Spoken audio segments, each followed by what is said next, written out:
அவர் இறங்கிடும் நேரமே. எலியாவின் தேவனே அவர் இறங்கிடும் நேரமே. அசைவாடும் அனலாக்கும் எங்கள் அக்கினி ஜுவாலையே. அசைவாடும் அனலாக்கும் எங்கள் அக்கினி ஜுவாலையே. எலியாவின் தேவனே அவர் இறங்கிடும் நேரமே.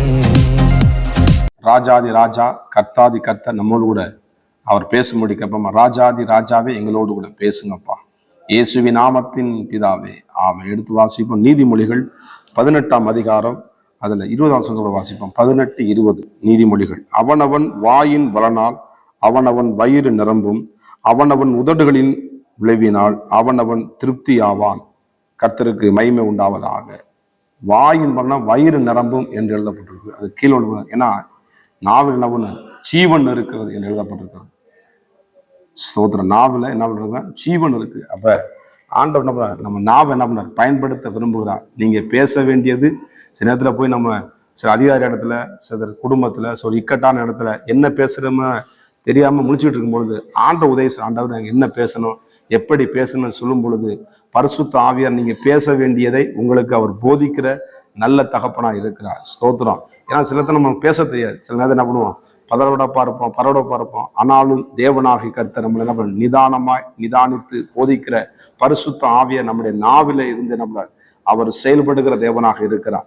ஸ்தோத்திரன். மோசை நாவு ஒரு திக்குவாய் மந்தமாக இருந்தது கூட கர்த்தர் அந்த நாவை கொண்டு சோதரம் வல்லமையான காரியங்களை 20 லட்சம் ஜனங்களை அதிகமாக அப்படிப்பட்ட ஜனங்கள் நடத்தக்கூடிய அந்த கர்த்தர் அந்த நாவை என்ன பண்ண பயன்படுத்தினா. ஸ்தோத்திரம். ஒருவேளை நான் பேசுறது யாரும் கேட்க மாட்டாங்க, நான் பேசுற சில அசத்தை பண்றாங்க, நான் பேசுறது சில துஷ்டமா என்றாங்கன்னு சொல்லி நீங்க வேதனைப்படுறீங்களா? ஒருவேளை கவலைப்பட்டு கண்ணீர். கர்த்தர் உங்கள் பேச்சை கேட்பதற்கு கர்த்தர் லட்சங்களை வைத்திருக்கிறார். சோதர் ஒரு நாள் கணக்கு. அதனால யாரைய பேச்சுக்கிற ஆண்டவர் நீங்க பேசுறதை அவர் கவனித்து கேட்கிறார். கர்த்தருக்கு பயப்படுறவர்களை பயந்து பேசுகிறதை ஒரு கவனித்து கேட்கிறார்கள். இன்னைக்கு முக்கியமான காரணம் பார்த்தீங்கன்னா கணவன் சொல்றத மனைவி கேட்கறது இல்லை, மனைவி பேசுறத கணவன் கேட்கறது இல்லை. சரி எனக்கு வேற இருக்கு அப்படின்னு என்ன பண்ணுவோம்? கட்டன்னு பறந்து போயிடுவோம். ஆனா அவங்க சொல்றது கொஞ்சம் நம்ம காது கொடுத்துக்கான அவங்க சந்தோஷமா என்ன பண்றாரு? மனைவி சொல்றத கணவனுக்கு காது கொடுத்து நம்ம கேட்கும் பொழுது ஒரு அற்புதமாக அதிசயமாக நம்ம பிள்ளைங்க நல்ல ஒரு மகிழ்ச்சியுள்ள ஒரு வாழ்க்கை. அதான் வயிறு நிரம்பும். சந்தோஷமா என்ன பண்ணும்?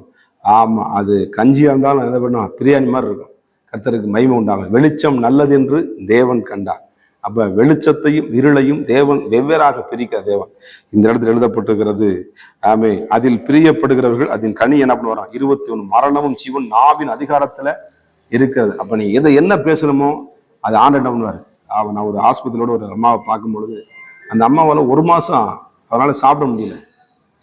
தண்ணி ஆகாரமோ சாப்பாடோ இல்லை. ஆனா அவங்க ஜெபிக்கும் பொழுது ஒரு இடத்துக்கு போகும்போது அந்த அம்மாட்ட இருக்கும் பொழுது ஜபக்கணி அப்பதான் ரொம்ப மனசு வேற சொன்னான். என்னால சாப்பிட முடியல ரொம்ப சொன்னோம். ஆனாலும் ஏசப்பா எனக்கு என்ன குணம் சுதந்திருவாங்க. மனிதனால கூடாதுதான், ஆனா இங்க ஏசப்பால எல்லாம் கூடு. நான் ஏசப்பாவை நம்புறேன், ஏசப்பா நான் பிடிச்சிருக்கேன், நிச்சயம் நான் குணமாகும், நிச்சயம் நான் சுகமாக சொன்னேன். நான் சொன்னேன் நிச்சயமா அம்மா நீங்க ஜெபிக்கிறபடி நீங்க சொல்லுகிறபடி ஏசப்பா நிச்சயம் அவங்க சுகம் தருவாரு. இந்த வாரத்துல உங்களுக்கு டிஜார்ஜ் ஆகி நீங்க வீட்டுக்கு போவீங்க, நல்லா நீங்க சாப்பிடுவீங்கன்னு சொல்லும் பொழுது ஆண்டோட கிருபையினால 1 மாதத்துக்கு அப்புறம் என்ன பண்ணாங்க? அவங்க தண்ணி குடிக்க ஆரம்பிச்சாங்க, ஆகாரம் உண்ண ஆரம்பிச்சாங்க. இன்னைக்கு பரிபூர்ண சுகத்தை கர்த்தர் அந்த விசுவாச அறிக்கை நாவல எனக்கு ஏசப்பா எனக்கு சுகம் தருவா, அந்த பிள்ளைக்கு எல்லாரும் நான் இயேசு பத்தி சொல்லுவேன்னு சொல்லி அந்த நாவை இயேசுக்காக பயன்படுத்தினாங்க. சோதனா டாக்டர்லாம் ஆச்சரியப்பட்டாங்க. எப்படின்னா இதுதான் தேவனுடைய பயங்கரமான காரியம். நிச்சயமா நம்முடைய சரீரத்துல ஆண்டுடைய வார்த்தையை நம்ம பேசும் பொழுது அதுதான் நம்மளுக்கு மகிழ்ச்சியை தரக்கூடியது. ஏன்னா வசனம் சொல்லுது, சோதரம் துக்கத்துல நீங்க மட்டும் இல்லாம தான் துக்கத்துல என்ன பண்ணுவோம்? அழிஞ்சு போயிருப்பேன். அப்ப நம்ம இக்கட்டான நேரத்துல தேவனுடைய வார்த்தைகளை நாம் எடுத்து உபயோகிக்கும் பொழுது சத்ருவு கீழே விழுவான். தேவனுடைய வார்த்தையை நீங்க உட்கொள்ளுங்க. மனிதன் அப்பத்தினால் மாத்திரம் அல்ல, கர்த்தருடைய ஒவ்வொரு வார்த்தையில என்ன பண்ணுவான்? அவன் பிழைப்பான் என்கிறது. உங்கள் வயிறு நிரம்பும், உங்க குடும்பத்தை நிரப்ப, உங்க களஞ்சியத்தை நிரப்ப தேவன் போதுமானவராக இருக்கிறார். ஆண்டோட சொல்லுங்க, என்னை போஷிக்கிறவர் இருக்கிறார், என்னை நடத்துகிற என்னோடு இருக்கிறார், நான் தனியா இருக்கல, என்னோடு கூட இயேசு வருகிறார், நான் வேலை சிலங்களை நான் படிக்கிற இடத்துல எல்லா இடத்துல கர்த்தர் என்னை நிச்சயமாக மேன்மைப்படுத்துவார் என்று விசுவாச அறிக்கை பண்ணுங்க. 7 நாள் எரிகோ ஆண்டவர் சுத்தி வர சொன்னார். எல்லாரும் கேட்கல 7 நாள் இப்படி போனா சுத்தி வந்தா இப்படிப்பட்ட கட்டளை இடியுமா? அவங்க சொன்னபடி ஆண்டவரை ஸ்தோத்திரம் பண்ணி ஆர்ப்பரிக்க ஆரம்பித்தார்கள். எரிகோ கோட்டை கீழே விழுந்தது. பெரிய கோலியாத்தை வீழ்த்த முடியுமா என்று தாவீது யோசிக்கல. கர்த்தருடைய நாமத்தினாலே ஆமே அந்த வாயின் வார்த்தை கர்த்தருடைய நாமத்தை என்ன பண்றான்? சொல்லும் பொழுது கோலியாத்து கீழே விழுகிறான். உங்க வாழ்க்கைக்கு விரோதமா எழும்புகிற எந்த சத்ருவின் கிரிகளா இருந்தாலும், எந்த மந்திரவாதிக்கு இருந்தாலும் கர்த்தருடைய வார்த்தையை எடுத்து பேசுங்க. கர்த்தர் உங்களுக்கு நல்ல ஒரு வெற்றியை தருவார். உங்கள் வயிறையும் வாழ்க்கையும் கர்த்தர் நிரப்பி உங்களை ஆசீர்வதிக்க என் தேவன் வல்லமையுள்ள தேவனா இருக்கிறார். எதுக்கு யூஸ் பண்ணாதீங்க வாய. தேவனோட வார்த்தைக்காக பேசுகிறதுக்கு ஜெபிக்கிறதுக்கு யூஸ் பண்ணுங்க. கர்த்தர் உங்களை ஆசீர்வதிப்பார். உங்கள் வீடுகள் வசனத்தினால் நிரம்பியிருப்பதாக. கர்த்தர் நிச்சயமாய் பழுகவும் பெருகவும் செய்வாராக. ஜெபம் பண்ணுவோமா? பரிசுத்த தேவன், எங்கள் வாய்களை நாங்கள் கவனமாய் சொல்ல, கவனமாய் பேச எங்களுக்கு உதவி செய்யுங்கப்பா. பரிசுத்த ஆவியை எங்களுக்கு கற்றுத்தாங்க. இயேசுவின் நாமத்தின் பிதாவே, ஆமே. God bless you. கர்த்தர் உங்களை ஆசீர்வதிப்பாராக. நான் ஒருவன் மாத்திரம் நீந்திருக்க பாகாலின் படைகளை எதிர்த்திடுவேன். நான் ஜெபிக்க ஜெபிக்க அவர் தலையசைப்பார். ஜெபிக்க ஜெபிக்க அவர் தலையசைப்பார். நெருப்பாய் இறங்கிடுவார் என் தெய்வம், நெருப்பாய் இறங்கிடுவார். ஆவியே,